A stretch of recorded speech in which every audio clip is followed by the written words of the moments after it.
Aye. Mayor Tully? Aye. That matter passes unanimously. That brings us to the end of our active agenda and takes us right into item 8 on our agenda, which is our first reading, or what we also call the workshop portion of our meeting, where we entertain items for discussion and presentation and items that will be discussed tonight, but will not be voted on until a later point in time. We have 6 items on the agenda tonight, and just to make sure everyone is awake and following the agenda, we're going to switch around the first 2 items.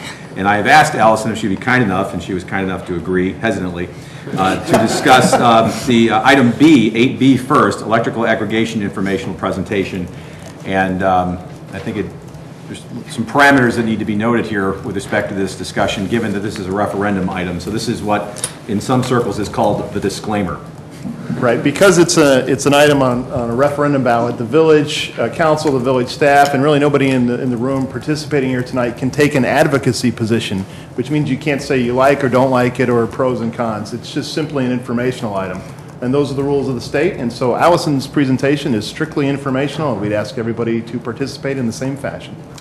Great, thank you for the disclaimer, and with respect to the item that I can't say I like or dislike, we'd love to hear all about it. Thanks for that introduction. So first I'll provide some background on electricity aggregation.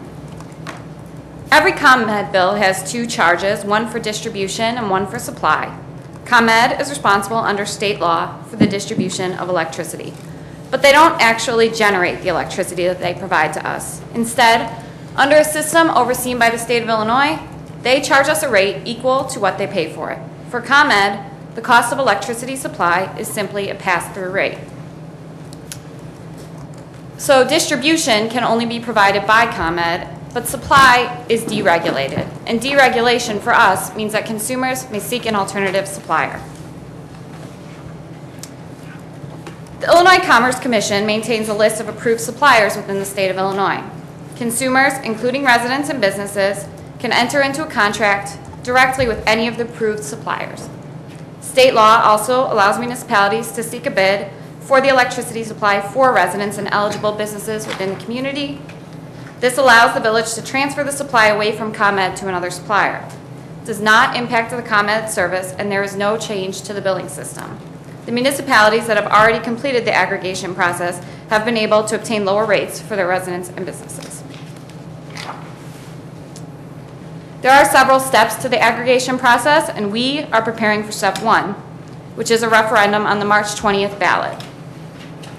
The purpose of the referendum is to seek permission from voters to operate an opt-out program, which means that all residents and eligible businesses would be included in the aggregation program unless they affirmatively choose not to be included. Some would automatically be excluded, but I'll talk more about that in the next few slides. The second step would then be to complete a plan of governance. The plan of governance sets the specifications for the bid. It establishes the opt-out process. It discusses exactly who will be included in the program and who would be excluded, and what kind of expectations the village would have for the supplier. The village is required to conduct 2 public hearings prior to adopting that plan. The third step of the aggregation process would be to complete the actual bid process. It's a competitive process open to any of the suppliers that meet and are certified, that meet the requirements of the state of Illinois and that are certified by the Illinois Commerce Commission to provide service to residential customers. We would anticipate receiving several bids. As an example, Oak Park recently completed a process. 13 suppliers met the requirements of their plan, and 5 suppliers actually submitted a bid for the program. And then finally, step 4 is before the program is implemented, any customer would have the opportunity to opt out of our program. The process of opting out would be established when the plan of governance is adopted. We don't know the exact specifics, but we do know that customers would have a minimum of a few weeks' notice to opt out. So this takes us to the first step, which we are in currently. We have a referendum on the ballot on March 20th. The ballot question is, shall the Village of Downers Grove have the authority to arrange for the supply of electricity for its residential and small commercial retail customers who have not opted out of such program? On March 20th, voters will see this question on the ballot, and we are asking voters to give us permission to conduct an opt-out process. So if approved, eligible accounts would be enrolled automatically. We would proceed with the steps that I outlined a few slides ago. If the referendum is not approved, the village could still have the opportunity to operate an opt-in aggregation program. That means that residents and businesses would have to affirmatively choose to be a part of our program. If the referendum is approved and we continue with an aggregation program, we could either join the aggregation group that we have, that the Village Council authorized a letter of intent to participate in December, but we are not obligated to join that group. We could continue alone, but it's important to know that either way, the bid process would be fair and competitive, and bids that do not lower the rate would not be accepted. There are some important facts for residents. ComEd still delivers the power and still bills for the power. There's no impact to the resident or the eligible business.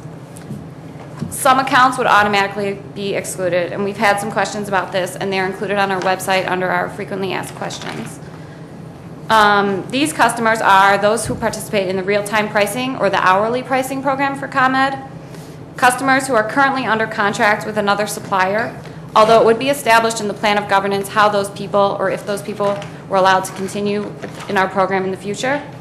And finally, there are some multifamily residences that use space heating, which is the term for electric heat, and they actually have a lower rate than we would anticipate getting under a bid process, and they would probably not save money and would likely be excluded from the program. That would also be established in the plan of governance. Just as an example, I hope that this is visible, you can see the difference between what ComEd charges, their supply rate currently, and what some other aggregation programs have been able to get. Let's see, the average household uses about 8,500 kilowatt hours of electricity per year, and the ComEd rate is 7.753 cents per kilowatt hour. Recent programs have come in around 5.2 cents per kilowatt hour. And you can see on the right side the savings that residents and business, well, these are residential rates that residents would have under that program. So that's the end, but I would be happy to take any clarifying questions. Thank you very much. First, I'll ask if any members of the audience, without advocating a position one way or the other, have any questions with respect to the electrical aggregation referendum. And seriously, though, if there are any questions, if they could be purely of a factual nature, that would be greatly appreciated, given the disclaimer that was previously provided. Good evening. Good evening, Mayor, Council. Tom LeCren, 545 Chicago Avenue. I think there's a couple pieces of information here that would be helpful to the people who are going to vote for this referendum. One is why ComEd's rates are what they are, how they got to be that way, because there's some sort of auction that they have to go through, and that's why their rates are such. But there's a new one upcoming, which may lower those rates and make this out not to be a necessity. But I think that information either available on the website or something so that people could see it. It's a part of the overall process and plan. I think we're a disservice if we don't let people know what that is, why their rates are high, what might happen, and when they go to another auction. They could possibly be lower than anything we could get. Also, and as I understand it, we signed a letter of intent. We're not bound by that yet, because I noticed in the thing for the upcoming election, almost every town around us has the same referendum on there, and we might be able to join with folks in our own county. Thank you. Thank you, Mr. LeCren. Any other questions or comments from members of the audience with respect to the presentation on electrical aggregation referendum? Hearing none, any questions or comments of a non-advocate manner from members of the council? Commissioner Newstead. Thank you, Mayor. Allison's report was great, but there is a very comprehensive frequently asked questions section right on the front page of our website at www.downers.us. It's one click to about 3 or 4 pages of really good questions that explain in greater detail and in depth in some of the areas, even from what we heard from Mr. Leckrent tonight, and give some good information before folks go to the polling place. Thank you. And I think we'll go ahead and add the questions that Mr. Leckrent talked about. We can add those tomorrow. Right.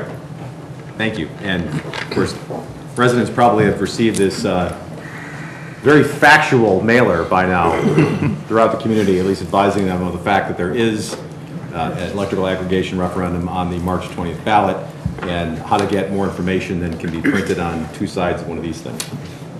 So look for that in the mailbox if you haven't already seen it. Commissioner Waldeck. Thank you, Mayor. To be sure, just keep it simple, I think. I'll try to keep it simple. Right now, if you move into Downers Grove or you already live here, the day you moved in and you turned on the lights, you got a bill from Commonwealth Edison automatically divided into two parts, supply and delivery. So right now, with all the laws and things changing, you could, on your own, decide that you want a different supplier, which means that if you choose a different supplier, you will get a bill from Commonwealth Edison, Part 1 supplier with the new supplier, and Part 2 with the Commonwealth delivery. If we, based on the results of this referendum, if it would pass, what that would do is possibly you would get automatically people moving into the village or a new bill, you would get a new Commonwealth Edison bill with a different supplier and a Commonwealth Edison delivery, but you could still decide on your own again to pick a different supplier and keep that same Commonwealth Edison bill. Commissioner Waldeck, generally that is exactly what we're talking about here. There is one point that would be subject to the plan of governance, and that is once you move in, could you switch later or not, and we will cover that in the plan of governance should we get that far in the process. Very good. I hope that helped. Thank you. Thank you, Commissioner. Any other questions or comments? Commissioner Barnett. I'm just wondering if we could maybe add to the website a link to the Illinois Commerce Commission page on this. They've got their own package of information, and it might just help our folks trying to sort through the details. Will do. Thank you. Thank you very much, Allison. And the